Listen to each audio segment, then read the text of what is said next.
I'm Jessica Mikowski, mindset coach, co-founder of Yogi Triathlete, and host of the Awake Athlete podcast. Welcome to Season 6, The Road to El Cruce.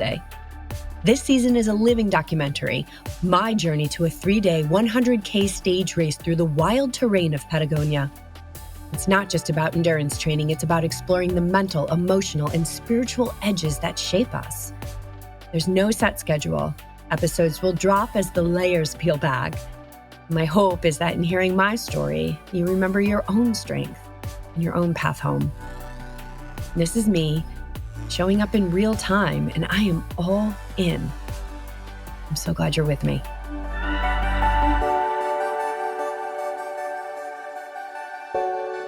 Welcome to episode 4 of The Road to El Cruce, where I am pulling back the curtain on the internal world of endurance, my endurance training, my mindset, the doubts, the moments of clarity that shape every step of the journey. And I remember when I was in yoga teacher training and my yoga mentor, Philip, said to all of us, he said, you're going to be a yoga teacher and you're going to stand up there and you're going to hear this voice in your head, this pressure to say something spiritual, to be spiritual.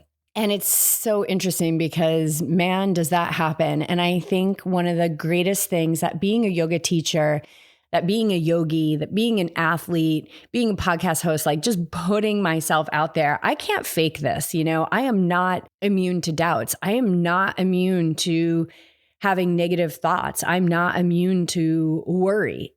But the difference is, what am I going to do when I am in the face of that? There's the yoga right there. Like, that's the mastery. That's the spirituality. Spirituality is freaking fierce. It is not just, it's all going to be all right. And you'll probably hear me say that so many times because it's not always okay. And many times it's not always okay in my head. So that's where I find my authenticity. That's where I find my true yogi, my true awake athlete is standing up to those things, because so many times, and I work with this with my clients, they'll come to me shooting on themselves saying, I should do this or I should be doing this. And this is really leading into today's episode. And it's like, are we just buying into those beliefs as truth, or are we standing up to them and saying, hold on a second, what's the evidence here? And I've done so much work with this, around money and moving away from that scarcity mindset, because in those times of fear, and I'll tell you, we risked everything for Yogi Triathlete, everything. I mean, there was a time in 2018 when we were putting our rent and our groceries on a credit card. I mean, that's what we were doing because we knew there was nothing else that we could do in this life. It was so clear to us that we had to keep moving forward. And yeah, it was crazy. We walked away from, I guess this is a whole other episode, but we walked away from a ton of money. I walked away from a big yoga following, getting paid really well. My husband had a super secure job that he could probably still be at today. He was less than a year away from being fully vested in the company. And we were like, it doesn't matter. We want to serve in a new way. We want to share this recipe of vibrancy that we have found in our lives. And it doesn't matter how much money we're making. I saw my husband just being miserable at work. And if you know him, he's not a miserable dude. And it was I don't care. I remember saying to him once, I don't care if we lose the house. I don't care if our cars get repossessed. I don't care about any of that. If we're not pursuing what feels purposeful, and I would say, makes us happy, but happy is a choice, because just because you find something that's purposeful doesn't mean it's easy. And as an endurance athlete, I think we learn this time and time and time again, right? As we're in the grind, I'm not always happy about getting up and having to, work out, but man, does it feel purposeful. Wow, do I feel like I know why I'm here on this earth? And part of sharing all this stuff behind the microphone is a part of it. And so, long-winded way to say, again, to reiterate, I'm not immune to the human condition. But the mastery and the strong mindset is in the awareness that we can cultivate And what do we do with what we see in that awareness? Okay, so today I'm going to talk about something that showed up for me big time last weekend. The belief that we always should be doing more, or just that we should be doing more on any given day, right? That we can somehow out hustle growth when so much growth is found in those moments of stepping away, in those moments of doing less. Like that's where so much growth can be, especially if your default is to kind of hustle and push through and, go faster and beat your time every single time. That's not your work. Your work is to back away from that. And your work is to find contentment in that space of being really uncomfortable with all of these impulses to do more, right? So it's hard not to fill the space when a session is shorter or easier than we expected. And that happened to me last weekend. So here's the deal. So I knew that I was going to be racing on Sunday. So whenever you listen to this, it doesn't matter if you listen to this in 5 years, right? Whatever Sunday. I had a sprint triathlon. And I have plenty of endurance to do a sprint triathlon. Of course, I haven't been doing any speed work, which could be a whole other conversation, but I have way too much evidence now of, conversational pace equaling like a super fast sprint triathlon or a 10K. So Saturday is usually my long ride, like, anywhere from 4.5 to 6 hours. Plus I try and get on the trail if I'm feeling like I still have some life force. So that can be a pretty big day. And lots of climbing, which, can take a lot out of my legs or, maybe just take a little bit of time to adapt to that. But I shifted my week. I guess it was around Wednesday or Thursday that I was like, okay, I realized that because I was racing on Sunday, I wasn't going to get my long trail run in, which is usually on Sundays. So the question that's really been leading this whole training and will continue to is like, what is the best thing for my training right now? And as we looked at the rest of my week, the best thing for my training was to get that long trail run in. And BJ said, well, you can do it after the race. And I was like, no, that's not going to happen because we were riding to the race. We were going to ride our bikes to the race. We were going to race and we were going to ride home. And I knew that by the time I got home, there's no way I was going to go out and do another 3 hours on the trail. So that was a no. That was ownership of that decision. So I figured I'd throw that long trail run in on Friday, which ended up being really awesome because then I had a bit of a run block Wednesday, Thursday, Friday, a little bit of a run block on the trail. And that was really good because the race that I'm training for is 3 days, right? So stacking days is a great way to get a lot of mileage with rest in between. Kind of the same philosophy around like double runs where you're not just pushing like a ton of miles in a day, but split it up and do the spicy quality efforts in the morning. And then in the afternoon, like just a nice conversational run. That's a great and safe way to build mileage. So big fan of the double run. Okay. So then left Saturday and I just knew that going out east and climbing the mountain that we climb was going to just kind of put me into a deficit. And I really wanted to adapt to these 3 days of running. So I asked Beej, my coach, my husband, I said, what should I do on Saturday? And he said, I'll put a ride in for you. And I was like, okay. And in my head, I was like, well, I'm going to do I got to do at least 3 hours on the trainer. And then I'm going to go and I'm going to run like at least a 5K after. And I'll do like race pace. And right here's that impulse of like the schedule is starting to mix up. And now fear is coming in that I'm not going to get in my mileage or my hours or the stuff that I need to get in. So I could see that and I just let it be there. And one of the reasons I asked him what to do is because I knew that I had these impulses that were going to be driving me into a training session on Saturday that was not going to be the best thing for my training. So the answer to what is the best thing for my training was ask your coach what you should do. And in that moment, I said, just follow whatever he tells you to do. So Friday night, I look at the workout for Saturday and he has a 90-minute build ride on the trainer. No run.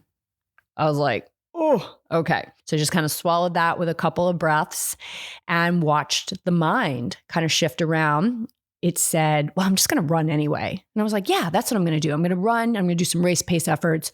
That'll be good. So I kind of decided that in my mind. But I knew also follow what he tells you to do. So Saturday comes and I'm in this like strange pocket, right? I want to recover enough to race well the next day. But part of me is also still feeling like I should be out there putting in a big day. And I looked again at the training session just to see like, oh, maybe he shifted it. Maybe he realized that I should be doing more. But nope, there it was, the 90-minute trainer ride, which is about 3 to 4 hours less than what I typically do on a Saturday. And that first thought came in and said, well, we're just going to run after. And then I caught myself and I stopped because I could feel that desperation, that needy part of me or the mind or whatever saying that I'm not enough and this isn't enough and you're not going to have enough in December, which was just so crazy. And I know that this training season, never is my training season about checking boxes or proving how much I can grind. I know I can grind. I'm from New England. Actually, there was one moment, a really like kind of a clicked in shifting moment for me when I was in Newport, Rhode Island, and I was training for Ironman Lake Placid, and I'm running along Bellevue Avenue, which if you know Newport, then you know that that's where all the mansions are and the Marble House and the Vanderbilts and blah, blah, blah. And I'm running on Bellevue Avenue. It is sleeting. It is snowing. It is like just a nasty, nasty New England day. And the sidewalks weren't cleared off and I'm running in the road and cars are flying by me and I'm getting covered in like dirty slush. And I remember just like pulling off and standing in the snow and I was like, fuck this. I'm tough and I am done proving that I'm tough. Like I'm done proving that I'm tough. This is crazy. I'm like risking my life to push through this workout, to complete a race that is months from now that I already know in my heart that I can complete. So that was such an incredible moment for me because I was like, what? My God. And it also showed me that how much it takes for us as endurance athletes to be like, enough is enough. I know I can grind. So ever since then, it's really been about training smart, which doesn't mean that it's a clear path. I've got resistance. I've got a mind just like you guys. So it's listening, it's tweaking, it's being in partnership with my body and my goal. On that day, I asked myself the question that's guiding everything right now, which I've already mentioned several times. What is the best thing for my training right now? Not my ego, not my identity, not the part of me that wants to prove something, but the truth. And the answer wasn't going out and doing a run, or as we say, secret training. It was rest, recovery, space. And now here's the part I think we all struggle with. What do you do with the time that you suddenly get back? Because the impulse is to fill it, to police yourself into guilt, to look for some other way to quote unquote earn it. I love that, right? It's like, well, how can I earn the right to my fitness? Well, on that day, it was to rest and recover. That's how I was going to earn it. And when that should shows up, it creates stress. It's a subtle tax on your nervous system. So here's a tool. This is what I did. Pause. You have to have the awareness that you're in this noise. And once you realize that you're in the noise, have a pause. Take 3 rounds. Inhale through the nose for a count of 4. Hold for a count of 2. Exhale through your nose for a count of 6. This pattern drops you back into parasympathetic, clears the chatter, and recalibrates you to presence. Now, you might slingshot right back into the noise, so breathe again. Go back to the noise, you breathe again. But do 3 rounds of this in earnest. And when you come out the other side, ask again, what is the best thing for my training right now? Because this is the deeper work of endurance. Not just discipline in motion, but discipline in stillness. Choosing something we've wanted to do but never had time for. Letting that extra space become a part of the training. So I took Clark out and I counteracted the impulse to walk really long. And instead, I took that time to sit on a bench with him by the ocean and just watch like how he can just be there with so much contentment and, let's be fair, cuteness. And I just watched the breeze, and I watched how he just sat there, and sometimes his eyes would close. And I just used him to be like my teacher in that moment. And I mimicked what he did. I just was there until he wanted to go. And so sitting in that uncomfortableness is everything to having a strong mindset, to not just be covering up the uncomfortableness with movement or indulging impulses that we know are not best for our training, but to sit in that. And you guys, nobody ever taught us how to do this. Nobody ever said you are going to have so many uncomfortable moments, whether people are projecting onto you or judging you, or you're judging yourself, or you think you should be doing more, you don't think you're enough. You're going to be jealous. You're going to be negative. You're going to be fearful. You're going to be all of these things. Nobody ever taught us how to sit in that. We cannot create or destroy energy, but we can transmute it. And we have the power to transmute it. And breath is the perfect tool. I've talked about all these things in previous seasons. So go back and binge. These are short form, binge-worthy episodes. And that's why I created them, because we can just swallow so much wisdom and depth in 15, 8, 20 minutes. Yeah, this is the deeper work of endurance, choosing something that we've wanted that we've never had time to do. Like on a Saturday, go and sit on the bench. And the other thing that I did was I remembered all the Saturdays that I get up at 4 a.m. and you're just like, oh my God, 4 a.m. Here we go. Climbing this huge mountain, getting on the trail. It's super hot in the valley out east. And I'm like dying on the trail. And all I want to be doing is sitting on a bench with Clark, feeling the breeze, right? It's like the grass is always greener. And if you look, there's always going to be a part. If you look, really, really look, you're going to see that there's always kind of this part of the mind that's dissatisfied with where you are.